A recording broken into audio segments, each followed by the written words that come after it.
कोई king maker नहीं है। किंग मेकर अगर है कोई तो देश की जनता है।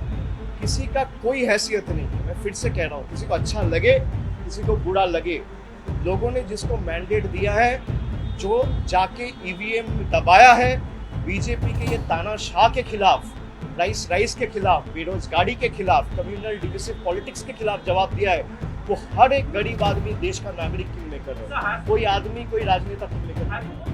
সাধারণ গরিব মানুষরাই কিংমেকার, কেউ বা কোনো রাজনৈতিক নেতা কিংমেকার নয়। দিল্লির উদ্দেশ্যে রওনা দেওয়ার মুহূর্তে সাংবাদিকদের প্রশ্নের উত্তরে এভাবেই লোকসভা নির্বাচনে বাংলায় তৃণমূলের জয়ের কৃতিত্ব অভিষেক বন্দ্যোপাধ্যায় তুলে দিলেন আম জনতার উপর। রাজনৈতিক মহল বলছে, এবারের নির্বাচনে তৃণমূলের রণকৌশল সাজিয়েছিলেন অভিষেক, সেই রণকৌশল এনে দিয়েছে বিপুল জয়। তাই দিল্লি থেকে ইন্ডিয়া জোটের আমন্ত্রণ আসতেই দলের সেনাপতি অভিষেক বন্দ্যোপাধ্যায়কেই বৈঠকে পাঠানোর সিদ্ধান্ত নিয়েছেন মমতা বন্দ্যোপাধ্যায়। ভোট প্রচারে বাংলায় এসে মোদি থেকে অমিত শাহ সকলেই তুলোধনা করেছিল তৃণমূল সরকারকে। মোদি বলেছিলেন, এবারে বাংলায় একেবারে আলাদাই পরিবেশ, এবারে অন্য কিছু হতে চলেছে বাংলায়। 2019-এ সফলতার থেকেও বড় সফলতা 2024-এ বাংলায় পেতে চলেছে বিজেপি। तस्वीर दिखा रही है कि बंगाल में इस बार एक अलग ही माहौल है, कुछ अलग ही होने जा रहा है। 2019 की सफलता से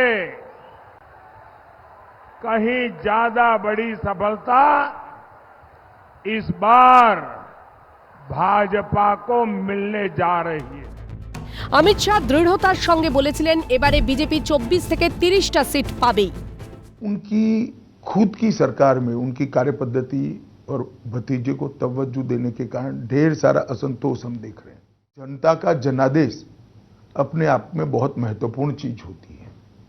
एक बार जनता का जनादेश कंप्लीटली इनके खिलाफ जाएगा, बंगाल के अंदर निश्चित रूप से उथल, हमें कुछ करने की ही जरूरत नहीं पड़ेगी।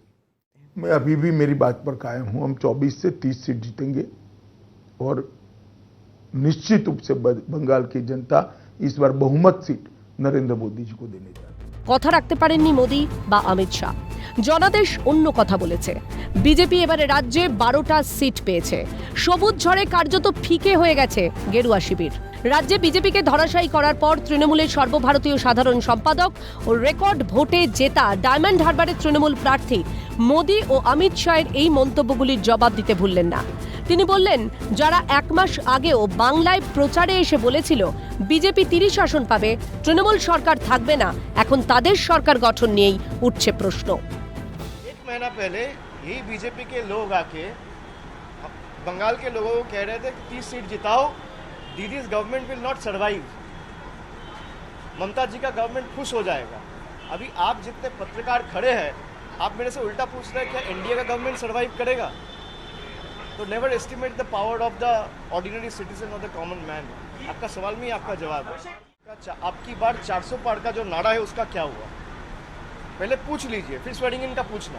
मैं तो आपका सवाल का जवाब देता हूँ, पर इतना जरूर कहूँगा कि बीजेपी का जितना भी भविष्यवाणी है, मैं हर एक बीजेपी का सेंट्रल लीडरशिप को हाथ जोड़ के अनुरोध करूँगा कि भाई बंगाल के हर एक चुनाव में ऐसे प्रेडिक्शंस अब करते रहिए। आप 200 पार कहे तो तृणमूल को 200 पार आया, आपने कहा 30 सीट जीत के आएंगे तो तृणमूल 29 सीट जीत के आया। आप ऐसे प्रेडिक्शन जितना करेंगे वो हमारे पक्ष में मैंडेट आता रहेगा। मैं उनका हृदय से आभारी हूँ और हर एक बीजेपी का नेता का मैं अभिनंदन करता हूँ। প্রচারে এসে মোদি বলেছিলেন, বিজেপি এতদিন দেশে যা কাজ করেছে তার রিপোর্ট কার্ড বিজেপির কাছে আছে, কিন্তু তৃণমূল তার কাজের রিপোর্ট কার্ড দেখাতে পারবে না। देख रहा है एक और केंद्र में काम करने वाली मोदी सरकार अपना रिपोर्ट कार्ड देश की जनता को प्रस्तुत कर रही है। दूसरी ओर बंगाल में टीएमसी के पास रिपोर्ट कार्ड नहीं है, उसके पास तो रेड कार्ड है, रेड कार्ड। এর উত্তরেও বিজেপিকে কটাক্ষ ছুড়ে দিয়ে অভিষেক বলেন, ক্ষমতার আস্ফালন দেখানো ভালো নয়। প্রচারে এসে রিপোর্ট কার্ড দেখানোর কথা বললেও তা দেখাতে পারেনি বিজেপি, আর তার ফলে তারা দেশে সাম্প্রদায়িক রাজনীতি করেছে। তার ফল মানুষ বুঝিয়ে দিয়েছে, কারণ ভারতের মতো গণতান্ত্রিক দেশে মানুষই শেষ কথা বলে। Been seeing the rallies of BJP leadership over the last 2.5, 3 months. Has they been able to furnish their report card or present the developmental works that they have done in the last 10 years? They have failed.